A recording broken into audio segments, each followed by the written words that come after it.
नमस्कार. 9:30च्या या बातमीपत्रात मी श्रीराम केळकर आपलं स्वागत करतो. सुरुवातीला एक नजर ठळक बातम्यांवर. राज्य विधिमंडळाचं हिवाळी अधिवेशन संस्थगित, एकूण 13 विधेयकं संमत.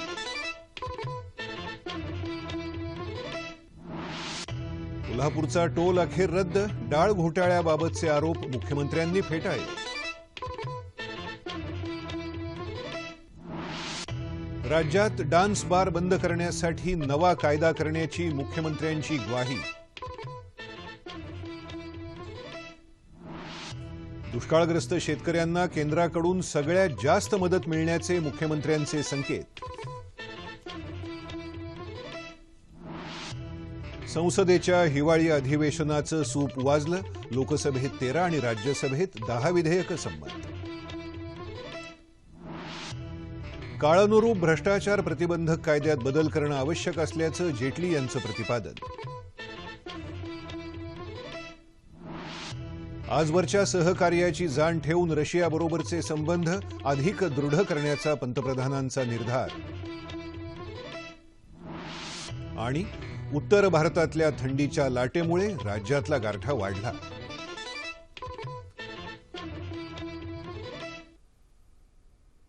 आता पाहूया सविस्तर बातम्या. राज्य विधिमंडळाच्या अधिवेशनाचं कामकाज आज संस्थगित झालं. आता अर्थसंकल्पीय अधिवेशन 9 मार्चला मुंबईत होणार असल्याचं विधानसभा अध्यक्षांनी घोषित केलं. कोल्हापूर शहराचा वादग्रस्त टोल कायमस्वरूपी रद्द करण्याची घोषणा मुख्यमंत्री देवेंद्र फडणवीस यांनी आज विधानसभेत केली. सरकारनं कोल्हापूरच्या जनतेला मोठा दिलासा दिला आहे. शहरांतर्गत वाहतुकीसाठी टोल आकारणारं कोल्हापूर हे राज्यातलं एकमेव शहर आहे. कथित डाळ घोटाळ्यासंदर्भातले सर्व आरोप मुख्यमंत्र्यांनी आज फेटाळले. डाळीच्या संदर्भात 4,000 कोटींचा आकडा विरोधी पक्षाच्या नेत्यांनी कुठून आणला हे त्यांनाच विचारा, असं मुख्यमंत्री म्हणाले. नियम 292 अन्वये अंतिम आठवडा प्रस्तावाला मुख्यमंत्र्यांनी उत्तर दिलं. गडचिरोली जिल्ह्यात गेल्या वर्षभरात 51 नक्षलवाद्यांनी आत्मसमर्पण केल्याचं मुख्यमंत्र्यांनी सांगितलं. डान्स बार बंदीबाबत आम्ही कधीही राजकारण केलं नाही. नवा कायदा तयार करून डान्स बार बंदी लागू करू, मात्र तोपर्यंत सर्वोच्च न्यायालयाच्या निर्णयाचं पालन केलं जाईल, असं मुख्यमंत्री म्हणाले, असं आमच्या प्रतिनिधी ज्योती आंबेकर यांनी कळवलं आहे. राज्य विधिमंडळाच्या हिवाळी अधिवेशनात आज शेवटच्या दिवशी दोन्ही सदनात संकटग्रस्त शेतकऱ्यांना मदत देण्याच्या मुद्द्यावरून वातावरण चांगलंच तापलं. विधानसभेत सत्ताधारी आणि विरोधकांमध्ये या मुद्द्यावरून वादावादी होऊन सरकारचा निषेध करत विरोधकांनी सभागृहाच्या कामकाजावर बहिष्कार घातला. विधान परिषदेतही दुष्काळग्रस्त शेतकऱ्यांना केंद्र सरकारनं मदत जाहीर करावी ही मागणी करत विरोधकांनी घोषणा दिल्या. यामुळे सभागृहाचं कामकाज दुपारी 2 वाजेपर्यंत 7 वेळा स्थगित करण्यात आलं. राज्याला अतिरिक्त मदत मिळावी यासाठी केंद्र सरकारकडे राज्य सरकारनं प्रस्ताव पाठवला असून लवकरच महाराष्ट्राला सगळ्यात मोठी मदत मिळेल, असं मुख्यमंत्री देवेंद्र फडणवीस यांनी स्पष्ट केलं. तरीही विरोधकांचा गोंधळ कायम राहिला. त्यामुळे मुख्यमंत्री देवेंद्र फडणवीस बोलत असतानाच कामकाज स्थगित करण्यात आलं. त्यानंतरही गदारोळ सुरूच राहिल्यानं सभापती रामराजे नाईक निंबाळकर यांनी राष्ट्रगीत न घेताच कामकाज संस्थगित केल्याची घोषणा केली. नंतर पुन्हा थोड्या वेळानं बैठक घेऊन ही घोषणा अनावधानानं झाल्याचं सांगितलं. त्यानंतर पुन्हा सभागृहाचं कामकाज राष्ट्रगीतानं संस्थगित झालं. आज या गदारोळात महत्त्वाचा अंतिम आठवडा प्रस्तावही मांडला गेला नाही, असं आमच्या प्रतिनिधी सोनल चव्हाण यांनी कळवलं आहे. राज्य विधिमंडळाच्या हिवाळी अधिवेशनात सरकारनं शेतकऱ्यांसह सर्व जनहिताचे महत्त्वपूर्ण निर्णय घेतले, अशी माहिती मुख्यमंत्री देवेंद्र फडणवीस यांनी दिली. या अधिवेशनात 13 विधेयकं संमत झाली. त्याशिवाय शेतकऱ्यांना 10,512 कोटी रुपयांचं पॅकेज, कोल्हापूरचा टोल रद्द आणि विदर्भ मराठवाड्यासाठी भरघोस मदत अशी महत्त्वाची कामगिरी अधिवेशनादरम्यान झाल्याचं मुख्यमंत्र्यांनी सांगितलं. अधिवेशन काळात विरोधकांनी घेतलेल्या भूमिकेवर मुख्यमंत्र्यांनी जोरदार टीका केली. विरोधकांच्या गदारोळामुळे अधिवेशनाचा एक आठवडा वाया गेला. मात्र तरीही सरकारनं अनेक महत्त्वाचे निर्णय घेतले. विशेषतः या अधिवेशनात विदर्भाला जी मदत मिळाली ती यापूर्वी कधीही मिळाली नव्हती, असं मुख्यमंत्र्यांनी सांगितलं. सरकार सर्व आघाड्यांवर अपयशी ठरलं असून भ्रष्टाचाराला पाठीशी घालण्याची सरकारची एक खिडकी योजना सुरू झाली आहे, अशी टीका विधानसभेचे विरोधी पक्षनेते राधाकृष्ण विखे पाटील यांनी केली. अधिवेशन संपल्यानंतर नागपुरात घेतलेल्या पत्रकार परिषदेत ते बोलत होते. सत्ताधाऱ्यांची काम करण्याची पद्धत अत्यंत बेजबाबदार असून सरकारनं शेतकऱ्यांचा विश्वासघात केला आहे, असं विखे पाटील म्हणाले. शेतकऱ्यांना प्रत्यक्षात कुठलीही मदत मिळाली नसल्याचा आरोपही त्यांनी केला। शिवसेना सत्तेत असूनही विरोधी पक्षासारखी वागते, त्यामुळे सरकारमधल्या दोन पक्षांमध्ये समन्वय नसल्याचं स्पष्ट होतं, अशी टीकाही विखे पाटील यांनी केली। संसदेच्या हिवाळी अधिवेशनाच्या शेवटच्या दिवशी दोन्ही सभागृहांचं कामकाज दुपारी अनिश्चित काळासाठी स्थगित झालं। लोकसभा अध्यक्ष सुमित्रा महाजन यांनी आज सभागृहात हिवाळी अधिवेशनात झालेल्या कामकाजाची माहिती दिली। या अधिवेशनात एकूण 20 सभा झाल्या, तसंच 13 विधेयकं संमत झाली, असं अध्यक्षांनी सांगितलं। त्यानंतर त्यांनी सर्व सदस्यांचे आभार मानले। त्यापूर्वी लोकसभेत मोबाईल कॉल ड्रॉप समस्येवर चर्चा झाली। ही समस्या सोडवण्यासाठी देशभरात 29,000 टेलिकॉम टॉवर उभारले असल्याचं दूरसंवाद मंत्री रविशंकर प्रसाद यांनी सांगितलं। सुधारित भूसंपादन विधेयकाचा अभ्यास करणाऱ्या संसदेच्या संयुक्त समितीचा कालावधी अर्थसंकल्पीय अधिवेशनापर्यंत वाढवण्यात आला आहे। समितीचे अध्यक्ष एस अहलुवालिया यांनी या संदर्भात लोकसभेत प्रस्ताव मांडला। हा प्रस्ताव आवाजी मतदानानं मंजूर करण्यात आला। राज्यसभेचं कामकाज सुरू झाल्यावर आज विरोधकांनी अयोध्येतील राम मंदिराच्या मुद्द्यावरून गदारोळ केला। त्यामुळे वारंवार तहकूब होऊन कामकाज अनिश्चित काळासाठी स्थगित झालं। या अधिवेशनात राज्यसभेत 6 विधेयकं संमत झाली। पक्षविरोधी कारवाई केल्याप्रकरणी भाजपाचे खासदार कीर्ती आझाद यांना पक्षाध्यक्ष अमित शहा यांनी निलंबित केलं आहे। डीडीसीए अर्थात दिल्ली डिस्ट्रिक्ट क्रिकेट असोसिएशनचे अध्यक्ष असताना वित्तमंत्री अरुण जेटली यांच्या काळात गैरव्यवहार झाल्याचा आरोप आझाद यांनी केला होता। या प्रकरणी आझाद यांनी पत्रपरिषद आणि सोशल मीडियावरून पक्षश्रेष्ठींबाबत कथित अवमानकारक वक्तव्यही केली होती। या संदर्भात आझाद यांना पक्षश्रेष्ठींकडून वारंवार निर्देश देण्यात आले असतानाही त्यांनी आरोप करणं थांबवलं नाही। त्यामुळे ही निलंबनाची कारवाई करण्यात आली। आज संपलेल्या संसद आणि राज्य विधिमंडळाच्या अधिवेशनाच्या कामकाजाच्या फलिताविषयी चर्चा करण्यासाठी राजकीय विश्लेषक अभिराम घड्याळ पाटील आपल्या स्टुडिओत आले आहेत। नमस्कार, 9:30च्या बातमीपत्रात आपलं स्वागत। बातमीपत्राची सुरुवातच आपण नागपूरच्या बातमीनं केली। अधिवेशनात काय काय घडलं, मुख्यमंत्र्यांची काय भूमिका आहे, त्याच्यावरही आपण प्रकाश टाकला। त्या संदर्भात पहिला प्रश्न आपण याच्याबद्दलच घेऊ, विधानमंडळाबाबत, आणि मग लोकसभेकडे संसदेकडे जाऊया। मुख्यमंत्र्यांचं जे वक्तव्य आहे की यापूर्वी एवढी मदत कधीच मिळाली नव्हती, काय सांगाल? मला असं वाटतं बऱ्यापैकी योग्य त्यांचं निवेदन आहे। कारण जरी पहिला आठवडा त्यांनी सांगितल्याप्रमाणे पूर्णपणे वाया गेला असला तरी पण 10-15 वर्षामध्ये मला आठवतं त्याप्रमाणे इतकं कामकाज विदर्भाच्या बाबतीमध्ये आणि मराठवाड्याच्या बाबतीमध्ये झालेलं मला आठवत नाही। दुष्काळाची चर्चा झाली, नंतर दुष्काळामध्ये जी त्यांनी मदत जाहीर केलेली आहे ती डायरेक्ट फायनान्शियल असिस्टन्स म्हणून शेतकऱ्यांना मिळणार आहे। कर्जमाफीला त्यांनी नकार दिला, आणि कर्जमाफीला यासाठी नकार दिला की मागच्या वेळेला जेव्हा कर्जमाफी झाली होती तेव्हा विदर्भ आणि मराठवाड्यामध्ये कर्जाचं वाटपच फारसं होत नाही। त्यामुळे कर्जमाफी जरी तुम्ही दिली तरी त्याचा फारसा फायदा होत नाही विदर्भ आणि मराठवाड्याला। त्यामुळे आम्ही प्रत्यक्ष मदत शेतकऱ्यांना देतो आहे असं सांगून त्यांनी जे पॅकेज डिक्लेअर केलं तो एक विदर्भासाठी मोठी अचीवमेंट म्हणावी लागेल। शिवाय बाकीचे पण जे विधेयक ज्याचे पास झाले त्याच्यामध्ये विदर्भाची भूमिका आपल्याला स्पष्टपणे दिसतं। हे यावेळेला दिसत होतं की मुख्यमंत्री नागपूरचे असल्यामुळे, विदर्भाचे असल्यामुळे, आणि त्यांच्या मंत्रिमंडळामध्ये महत्त्वाचे मंत्री विदर्भातले असल्यामुळे त्यांना विदर्भासाठी काहीतरी करावं या अधिवेशनामध्ये। हे याही वेळेला दिसलं, मागच्याही अधिवेशनामध्ये नागपूरच्या दिसलं होतं। ते मला विदर्भासाठी चांगलं झालं। हा, विखे पाटलांच्या एका मुद्द्याला आपण स्पर्श करून मग संसदेकडे जाऊया। ते म्हणतात की शिवसेना सत्तेत असून विरोधी पक्षासारखी वागते, कामकाज चालवायला अडथळे येतात त्याच्यामुळे। निश्चितच, कारण आपण जवळजवळ वर्षभर बघतोय आहे की विरोधाची पण भूमिका घ्यायची आणि सरकारमध्ये सुद्धा राहायचं। मला असं वाटतं हा त्यांच्या राजकारणाचा पण भाग असू शकतो, कारण की या अधिवेशनामध्ये त्यांनी ज्या मुद्द्यावर सरकारला विरोध केला तो मुद्दा शिवसेनेसाठी फार जिव्हाळ्याचा मुद्दा राहिलेला आहे, म्हणजे तो म्हणजे संयुक्त महाराष्ट्राचा। आणि एका अर्थाने म्हणता येईल की त्यांना तो आयताच मुद्दा अणेंनी उपस्थित करून दिला, उपलब्ध करून दिला। त्यामुळे तो त्यांच्या राजकारणाचा पण भाग आहे। पण त्याच वेळेला शिवसेना आपण शेतकऱ्यांच्या प्रश्नांवर, विदर्भाच्या प्रश्नावर, दुष्काळाच्या प्रश्नावर कमिटेड आहोत सरकारपेक्षा जास्त, ही सुद्धा त्यांना स्पेस सोडायची नाहीये, ही सुद्धा भूमिका सोडायची नाहीये असं दिसतं. त्यामुळे पण सरकार चालवताना निश्चित यामुळे त्रास होत असेल. नागपूरहून आपण दिल्लीला जाऊया. जीएसटी संमत होईल असं सगळ्यांनाच वाटत होतं. प्रसारमाध्यमांमधून तशी आशा व्यक्त केली जात होती. अर्थशास्त्राचे विश्लेषक आहेत, त्यांची ही वेगवेगळी विधानं वेगवेगळ्या माध्यमांमधून येत होती. जीएसटी बद्दल आपण नंतर बोलणार आहोतच, पण संसदेत हिवाळी अधिवेशनात काय झालं ठळकपणे असं आपण सांगाल? मला त्याला फलित म्हणता येईल का मला शंका आहे. पण यावेळेला आपण दोन गोष्टी पहिल्यांदाच पाहिल्या. एक तर लोकसभेचे अध्यक्ष आहेत, त्यांनी स्वतःच असं म्हटलं की याआधी कधी कुठल्या लोकसभेच्या अध्यक्षांनी असं म्हटलेलं मला आठवत नाही की यांना करायचं नाही, यांना राष्ट्रहित वगैरे काही नाही आहे, यांना फक्त यांच्या पक्षाचं हित किंवा यांना स्वतःचं हित बघायचं आहे. नंतर त्यांनी ते स्वतः एक्सपंज सुद्धा केले. हे सुद्धा याआधी कधी झालेलं नाही. आता हे जे डेस्परेशन आहे, हे जी सारखं वारंवार अधिवेशनं वाया जातात आहेत पूर्ण, याच्याबद्दलची निराशाही अध्यक्षांमध्ये सुद्धा दिसते. त्यामुळे याला फलित म्हणावं का माहीत नाही, पण यामुळे कदाचित पुढच्या अधिवेशनांवर याचा काही परिणाम होऊ शकतो.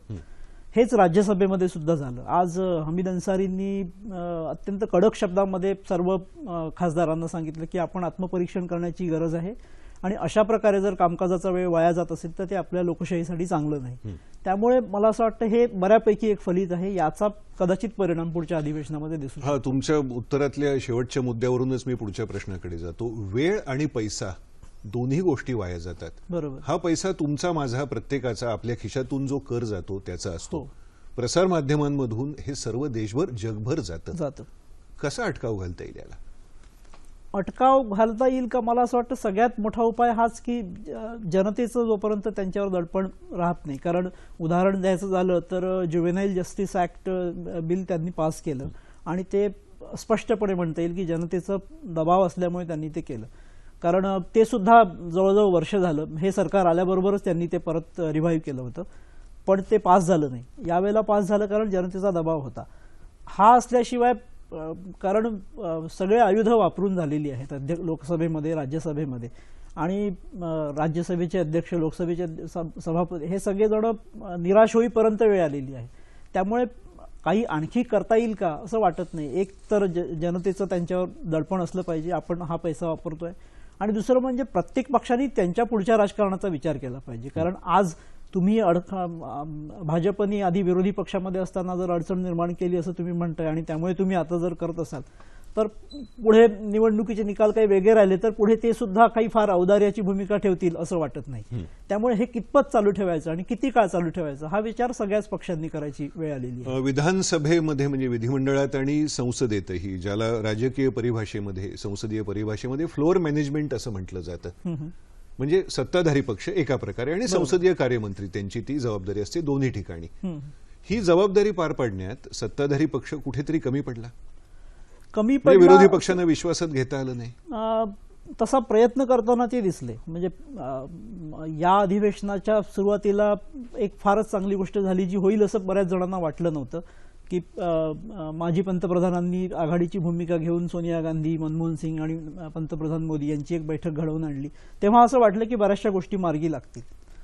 पण तो फ्लोअर मॅनेजमेंटचा भाग होता का माहिती नाही, कारण बरेच जण म्हणतात की त्यामध्ये मनमोहन सिंगांनी पुढाकार घेतला होता, पण तसं पुढे दिसलं नाही. मला तो पुढाकार घेतात आहेत की नाही यापेक्षा मला असं वाटतं की कन्फ्रंटेशनची भूमिका ठरलेलं आहे. त्यामुळे त्यांचं फ्लोअर मॅनेजमेंट चांगलं जरी असलं तरी पण कन्फ्रंटेशन हे वेगवेगळ्या मुद्द्यांवर उपस्थित करायचं हे बहुतेक त्यांच्या म्हणजे विरोधी पक्षाच्या व्यूहरचनेचा भाग आता दिसतो आहे. त्यामुळे फ्लोअर मॅनेजमेंट चांगलं किंवा वाईट, चांगलं सुद्धा असतं तर हे कितपत झालं असतं याबद्दल मला शंका आहे. देशातल्या मोठ्या उद्योगपतींपासून, परकीय गुंतवणूकदारांपासून ते सामान्य माणसापर्यंत सगळ्यांचं लक्ष लागलं होतं की या अधिवेशनात, संसदेच्या हिवाळी अधिवेशनात जीएसटी पास होईल. बरं, त्याच्या आधी जी पावलं टाकली गेली, वातावरण निर्मिती झाली, वेगवेगळ्या विरोधी पक्षांनी त्याच्यावर सहमती दर्शवली, ते होईल असं वाटत असतानाच प्रत्यक्षात मात्र नाही झालं. काय कारण असेल? मला शंका आहे की ते मुख्य विरोधी पक्ष जो आहे लोकसभेमध्ये, काँग्रेसला ते करायचं होतं. कारण की ज्या ज्या देशांमध्ये अशा प्रकारची कुठली करांची रचना, एक व्यवस्था त्यांनी त्याचा अवलंब केलेला आहे, त्या देशांमध्ये सुरुवातीच्या काळाला, म्हणजे ज्याला आपण ट्रान्झिशन फेज म्हणतो, तेव्हा महागाई प्रचंड वाढलेली आहे. आणि हा काँग्रेसच्या राजकीय व्यूहरचनेचा भाग आहे असे बरेचसे दिल्लीतले जाणकार म्हणतात की त्यांना ती 2017 पर्यंत पास करू द्यायचं नाहीये, जेणेकरून पुढचे 2 वर्ष जर महागाई नियंत्रणाबाहेर गेली तर 2019च्या निवडणुकांमध्ये भाजपला त्याचा फटका बसू शकतो. त्यामुळे एक मोठा वर्ग असं म्हणतो की त्यांना ते पास होऊ द्यायचं नाहीये. आणि शिवाय आता हे ऑन रेकॉर्ड सांगण्यासारखं काही कारण नाहीये, त्यामुळे त्यांनी त्यांच्या सूचना पण काही दिलेल्या आहेत. आणि एक त्यांना व्हॅलिड त्यांच्याकडे कारण हे आहे की आम्ही आणलेला हा कायदा आहे, त्याला भाजपनी विरोध केला होताच, त्यामुळे त्यांना त्याला विरोध करण्याचा तसा नैतिक अधिकार आहे. पण वर्ष झालं या सरकारला आणि हे संपूर्ण बहुमताचं सरकार आहे, त्यामुळे असं थोडंसं जनमत झालं होतं, असं दबाव आला होता, असं वाटलं की यावेळेला पास होईल, पण आता ते परत पुढच्या वर्षावर गेलेलं आहे. जगभर आर्थिक मंदीचे वारे वाहत असताना भारताला तशी झळ बसलेली नाही आणि हे जर पास झालं असतं तर आपली आर्थिक गती वाढली असती, वेगवेगळ्या क्षेत्रात त्याचा निश्चित फायदा झाला असता. आता पुढचं जे अधिवेशन होणार आहे दोन्ही म्हणजे राज्य विधिमंडळ असेल, केंद्र असेल, अर्थसंकल्पीय अधिवेशनापर्यंत आपल्याला थांबावं लागेल. जर मधल्या काळात संयुक्त अधिवेशन झालं आणि त्यात जीएसटीचा मुद्दा लावून धरण्यात आला तर त्याचे आपल्याला परिणाम दिसतील, पण सध्या तरी असं काही दिसत नाहीये. त्यामुळे अर्थसंकल्पीय अधिवेशनापर्यंत वाट बघणं एवढंच आता आपल्या हातामध्ये आहे. आज इथे येऊन आपण संसद आणि हिवाळी विधिमंडळ या दोघांच्या हिवाळी अधिवेशनाचं सोप्या आणि नेमक्या शब्दात विश्लेषण केलं. मनपूर्वक आभार. सध्याचा भ्रष्टाचार प्रतिबंधक कायदा भ्रष्ट निर्णय आणि चुकीचे निर्णय यातला भेद जाणून घ्यायला असमर्थ असल्यानं या कायद्यात त्वरेनं सुधारणात्मक बदल करणं अत्यावश्यक असल्याचं केंद्रीय वित्तमंत्री अरुण जेटली यांनी म्हटलं आहे. आज नवी दिल्लीत गुप्तचर यंत्रणेच्या वार्षिक समारंभात बोलताना त्यांनी हे मत व्यक्त केलं. 1988 साली हा कायदा जेव्हा अस्तित्वात आला तेव्हा देशात मुक्त अर्थव्यवस्था नव्हती. आता ती असल्यानं आधुनिक अर्थव्यवस्थेला साजेसे बदल या कायद्यात होणं आवश्यक आहे. तसे बदल करण्यासंबंधीचं विधेयक डिसेंबर महिन्याच्या सुरुवातीला राज्यसभेत मांडण्यात आलं असून संसदेतलं गदारोळाचं वातावरण जेव्हा संपुष्टात येईल तेव्हाच याबाबतीत काही सकारात्मक निर्णय होऊ शकेल असं ते म्हणाले. चुकीच्या निर्णयांचा निवाडाही सध्याच्या भ्रष्टाचार प्रतिबंधक कायद्याअंतर्गत येत असल्यानं सनदी अधिकारी योग्य आणि धडाकेबाज निर्णय घ्यायला कचरतात असं सांगून जेटली म्हणाले की संरक्षणासंदर्भातली खरेदी, वाणिज्यिक बाबी, निर्गुंतवणूक आणि खासगीकरण याबाबतच्या निर्णयांना सध्याच्या कायद्यामुळे फटका बसल्याचं उदाहरण आपल्यासमोर आहेच. म्हणूनच या कायद्यात सरकारनं काही मूलभूत दुरुस्त्या सुचवल्या असून सरकारी अधिकाऱ्यांना आणि कर्मचाऱ्यांना निवृत्तीनंतरही संरक्षण देण्याचा त्यात समावेश आहे असंही जेटली यांनी स्पष्ट केलं. संयुक्त राष्ट्रांच्या सुरक्षा परिषदेत तसंच सर्वच आंतरराष्ट्रीय प्रश्नांवर रशियानं भारताला दिलेल्या पाठिंब्याची आम्हाला जाणीव आहे. त्यामुळेच परस्परांमधले संबंध वृद्धिंगत करण्यासाठी आम्ही प्रयत्नशील राहू अशी ग्वाही पंतप्रधान नरेंद्र मोदी यांनी दिली आहे. रशियाच्या दौऱ्यावर जाण्यापूर्वी रशियन वृत्तसंस्थेला दिलेल्या मुलाखतीत पंतप्रधानांनी विविध मुद्द्यांवर स्पष्टीकरण दिलं. पंतप्रधान आज 2 दिवसांच्या रशिया दौऱ्यासाठी रवाना झाले. लावणी हा महाराष्ट्राचा खास कला प्रकार, पण विशेष म्हणजे रशियात पंतप्रधानांचं स्वागत खास मराठमोळ्या लावणीनं होणार आहे.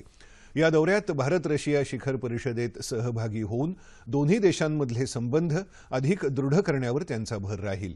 विज्ञान, तंत्रज्ञान, ऊर्जा, संरक्षण तसंच 226T जातीची 200 हेलिकॉप्टर्सची खरेदी, कुडनकुलम अणुऊर्जा प्रकल्पाच्या 5व्या आणि 6व्या टप्प्यासाठी तसंच आंध्र प्रदेशात आणखी 6 परमाणु संयंत्र बसवण्यासंदर्भातले करार पंतप्रधानांच्या या दौऱ्यात होण्याची शक्यता आहे.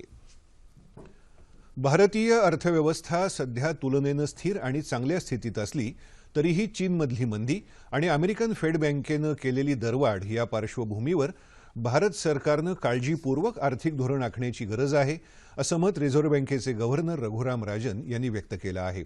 रिझर्व्ह बँकेनं आज वित्तीय स्थिरता अहवाल प्रसिद्ध केला. त्यानंतर मुंबईत झालेल्या पत्रपरिषदेत ते बोलत होते. देशात चलन फुगवट्याचा दर कमी होतो आहे, मात्र आंतरराष्ट्रीय पातळीवर चलन फुगवट्यामध्ये होणारे चढ उतार लक्षात घेऊन त्याचा परिणाम अर्थव्यवस्थेवर होणार नाही याची काळजी घ्यायला हवी.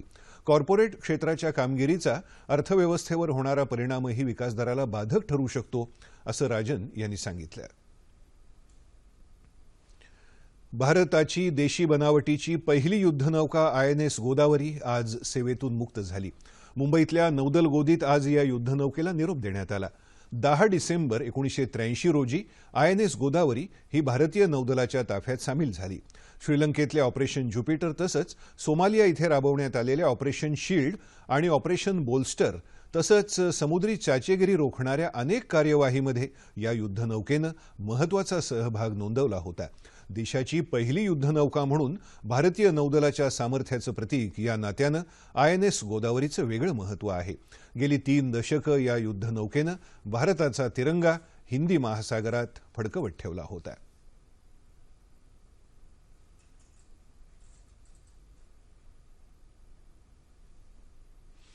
महाराष्ट्र कोळी समाज संघाच्या वतीनं कोळी आगरी मालवणी महोत्सवाचं यंदा ठाण्यामध्ये आयोजन करण्यात आलं आहे. येत्या 26 डिसेंबरला शिवसेनेचे नेते लीलाधर डाके यांच्या हस्ते या महोत्सवाचं उद्घाटन होणार असल्याचं महाराष्ट्र कोळी समाज संघाचे अध्यक्ष अनंत तरे यांनी आज ठाण्यात आयोजित पत्रपरिषदेत सांगितलं. कोळी आगरी समाजाच्या विविध खाद्यपदार्थांना बाजारपेठ तसंच कलागुणांना व्यासपीठ मिळावं यासाठी या महोत्सवाचं आयोजन करण्यात आलं असल्याचं तरे यांनी सांगितलं. 4 जानेवारीपर्यंत हा महोत्सव सुरू राहील. पिंपरी चिंचवड इथं पुढच्या वर्षी 15 ते 18 जानेवारी दरम्यान 89वे अखिल भारतीय मराठी साहित्य संमेलन होईल अशी माहिती संमेलनाचे स्वागताध्यक्ष डॉक्टर PD पाटील यांनी आज मुंबईत एका पत्रकार परिषदेत दिली. संमेलनात पहिल्या दिवशी भव्य ग्रंथदिंडी काढण्यात येईल. ज्ञानपीठ विजेत्या साहित्यिकांबरोबर मुक्त संवाद, ग्रंथ प्रदर्शन, बहुभाषिक कवी संमेलन, व्यंगचित्र प्रदर्शन असे अनेक कार्यक्रम या संमेलनात आयोजित करण्यात येतील असंही त्यांनी सांगितलं.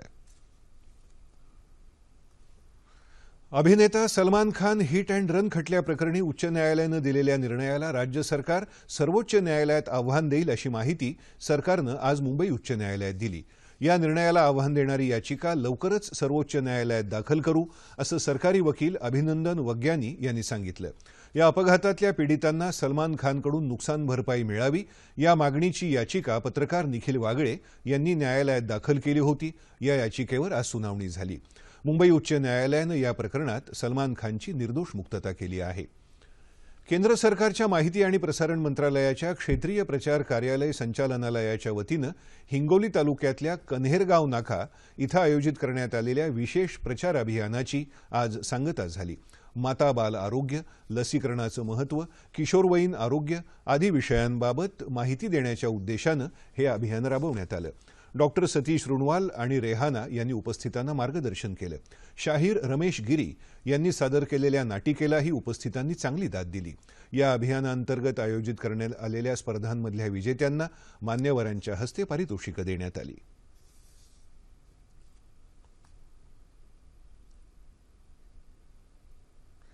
शेतकऱ्यांना दिलं जाणारं अनुदान, पाण्याचं नियोजन तसंच विहिरींची सद्यस्थिती या शेतकऱ्यांशी निगडीत कामांसाठी सध्याची यंत्रणा कमी पडत असून त्यासाठी गावागावात कृषी सहाय्यक नेमण्यात यावेत अशी मागणी शेतकरी स्वावलंबन मिशनचे अध्यक्ष किशोर तिवारी यांनी केली आहे. यवतमाळ इथं आयोजित कृषी अधिकारी आणि सहाय्यकांच्या बैठकीत ते आज बोलत होते. शेतकरी अडचणीतून बाहेर पडला पाहिजे आणि पर्यायानं त्याच्या आत्महत्या थांबल्या पाहिजेत असं ते म्हणाले.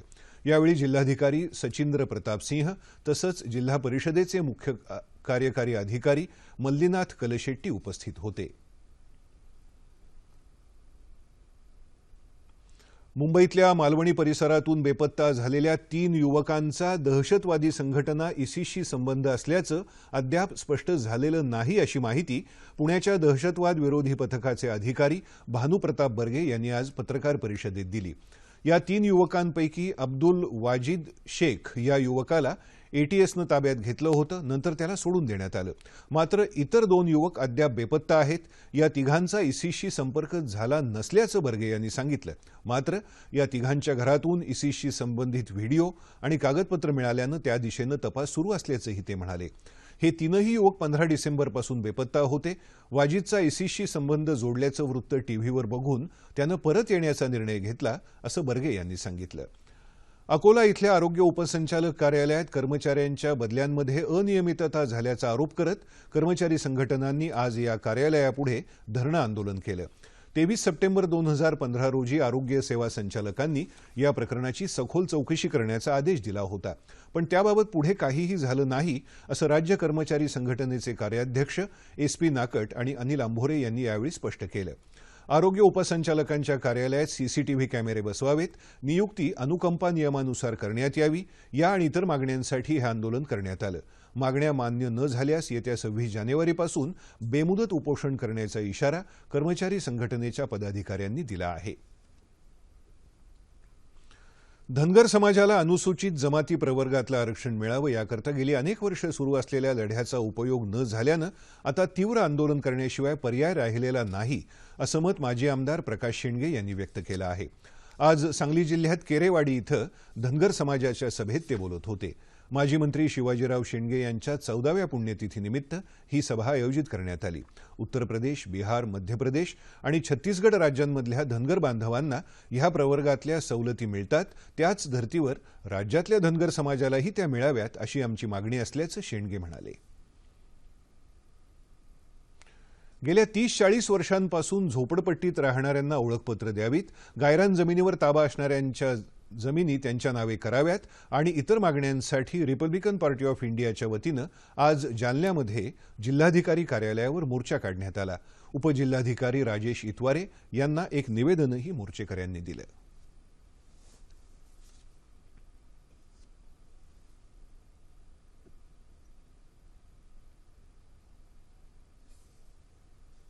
आणि आता एक नजर हवामानावर. उत्तर भारतात आलेल्या थंडीच्या लाटेचा परिणाम राज्यातही अनेक ठिकाणी जाणवतो आहे.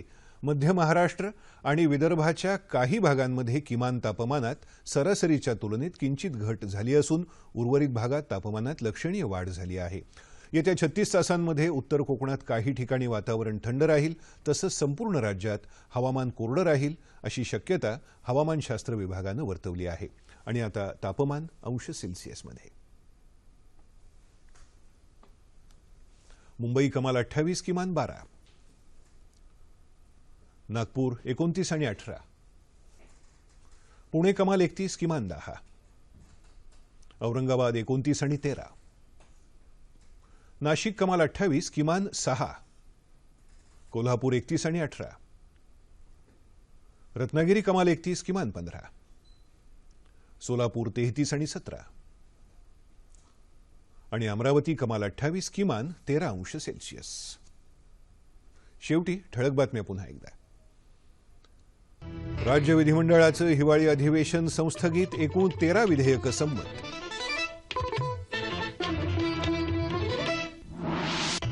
कोल्हापूरचा टोल अखेर रद्द, डाळ घोटाळ्याबाबतचे आरोप मुख्यमंत्र्यांनी फेटाळले.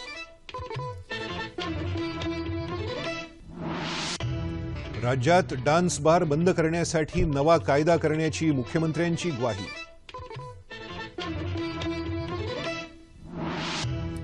दुष्काळग्रस्त शेतकऱ्यांना केंद्राकडून सगळ्यात जास्त मदत मिळण्याचे मुख्यमंत्र्यांचे संकेत.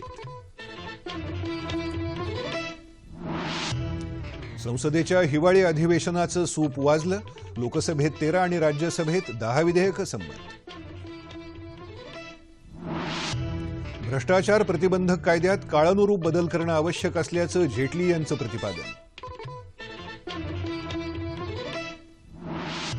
आजवरच्या सहकार्याची जाण ठेवून रशियाबरोबरचे संबंध अधिक दृढ करण्याचा पंतप्रधानांचा निर्धार. आणि उत्तर भारतातल्या थंडीच्या लाटेमुळे राज्यातला गारठा वाढला.